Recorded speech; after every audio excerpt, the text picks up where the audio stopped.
Hæð í ferstrendingi er fjarlægðin frá grunnfletinum upp á topp. Skulum skoða dæmi. Ef ég er með ferstrending sem lítur einhvern veginn svona út, þá er svo sem lína hérna á bakvið sem við sjáum ekki. Þetta hér er þá hæðin. En ef ég tek hérna sama ferstrending og legg hann á hliðina, þá get ég hort á það þannig að þetta sé hæðin. Ég get alltaf snúið honum, það er nefnilega galdurinn með ferstrendinga, en það fyrir bara eftir því hvernig hann snýr, hvað er grunnlína, hvað er lengd, breidd og hæð. En þetta er allt stærðir sem við þurfum til þess að vita. Flatarmál, yfirborðsflatarmál eða rúmmál. Rúmmálið finnum við með því að segja lengd sinnum breidd sinnum hæð.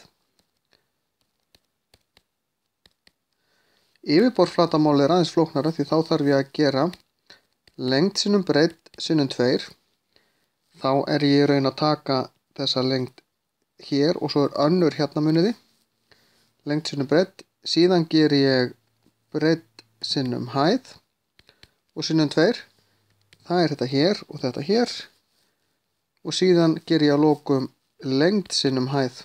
Það er þá þessi hér og sá sem er hérna á bakvið. Og alltaf sinnum 2 svo legg ég þetta allt saman, þá fæ ég yfirborðsflatarmálið.